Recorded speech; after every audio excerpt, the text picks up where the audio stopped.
আসসালামু আলাইকুম রহমতুল্লাহ। আজকে আমার এই গরুটা আপনার বাচ্চা দিয়েছে আপনার 21 দিন বয়স হয়ে গেছে, 21 দিনের বেশি হয়েছে।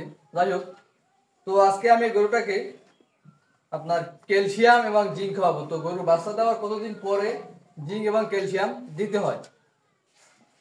তো মূলত আপনার 15 দিন যখন বয়স হবে, 15 দিন যখন অর্থাৎ বাচ্চা দেওয়ার 15 দিন হয়ে যাবে, তখন কিন্তু আপনারা কিন্তু ক্যালসিয়াম আর আপনারা এই জিঙ্কগুলা কিন্তু দিতে পারবেন। তো এখানে আমি সুপার ক্যাল যে জিঙ্ক এটা আছে ক্যালসিয়ামটা, এটা আমি নিয়েছি এবং সাথে নিয়েছি আমি জিঙ্ক। তো এটা আমি করে দেবো, কারণ গরু বাচ্চা দেওয়ার পরে শরীরে কিন্তু অনেকটা দুর্বল হয়ে যায়। তো এই ক্ষেত্রে যদি আমরা আপনার এই যে ক্যালসিয়ামগুলো যদি না দেই, তাহলে কিন্তু গরু আস্তে আস্তে দুর্বলের দিকে চলে যায় এবং জিঙ্কটা খাওয়াইলেও শরীরে যে দুর্বলতা এটাও কিন্তু পূরণ হয়। তো আজকে আপনাদেরকে দেখাবো যে এরকম একটা গরুরে কত কেজি পরিমাণে সুপার ক্যাল ইনজেকশন মানে ক্যালসিয়াম যেটা এটা দিবেন এবং জিঙ্ক খাওয়াবেন। তো আমি 100 গ্রামের মতো জিঙ্ক নিয়েছি, আর এখানে আমি সুপার ক্যাল যে ইনজেকশনটা আছে এটাকে আমি পুশ করবো। তো এই একটা গরুর ক্ষেত্রে আমি আপনার 10 মিলি করে পুশ করে দেবো। তো এটা আপনারা আজকে যদি আপনারা 10 মিলি দেন, 10 মিলি দেওয়ার পরে আবার মাঝখানে 4 দিন গ্যাপ রাখবেন।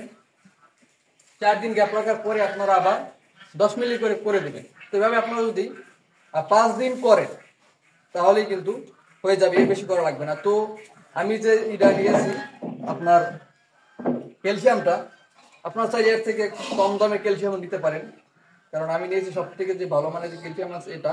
কারণ সাধারণত এই ধরনের গরুগুলোকে বা দুর্বল গরুগুলোকে এই জাতীয় ওষুধগুলো করলে দ্রুত কাজ করে এবং ভালো রেজাল্ট পাওয়া যায়। তো এই জন্য আমি মূলত এই সুপার ক্যাল যেটা আছে আমি এটাই সবসময় করে থাকি। তো এখানে আমি 10 সিসি পরিমাণে নিয়ে নিলাম এবং ওষুধটা করার সময় অবশ্যই তার ভিতরে যদি হাওয়া থাকে সেটাকে আপনারা ছাড়িয়ে নেবেন, কারণ ভিতরে যদি হাওয়া থাকে তাহলে কিন্তু যে স্থান করবেন স্থানটা কিন্তু খুলে যাবে। তো আমার চ্যানেল যারা নতুন দর্শক তারা অবশ্যই চ্যানেলটাকে সাবস্ক্রাইব করে রাখবেন এবং যারা ফেসবুক পেজ থেকে দেখছেন তারা অবশ্যই পেজটাকে ফলো করে রাখবেন।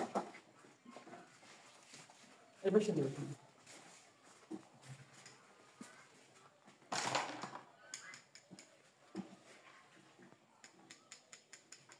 তো আপনারা চাইলে কিন্তু একাই কিন্তু ইনজেকশন করতে পারবেন, কোনো মানুষের প্রয়োজন হবে না।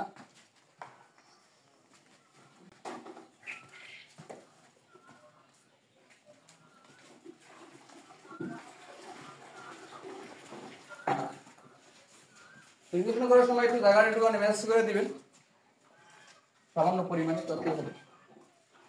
তো এখন আমাদের জিঙ্কটা আমি মুখে খাওয়াবো। আপনারা চাইলে খাবারের সাথে আবার যখন আমরা পানি দেন পানির সাথে খাওয়াতে পারেন। তো আমি এটা মুখে খাওয়াই দিব।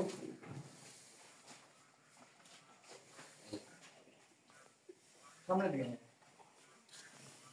তো মুখে খাওয়ানোর সময় অবশ্যই আপনারা আপনার এক পাশ দিয়ে বোতলটা ঢুকিয়ে তারপর খাওয়াই দিবেন। খাওয়ানোর সময় জিভটা চেপে ধরবেন না, কারণ আপনারা যদি জিভটা চেপে খাওয়ান তাহলে কিন্তু ওর যে শ্বাসনালী আছে, তো শ্বাসনালীতে কিন্তু এই ঔষধ চলে যাবে। তো এই ভুলটা কখনোই করা যাবে না। তো সকলে আমার জন্য দোয়া করবেন, আল্লাহ তাআলার জন্য আমার এই খামারে বরকত দান করেন। আসসালামু আলাইকুম ওয়া রাহমাতুল্লাহ।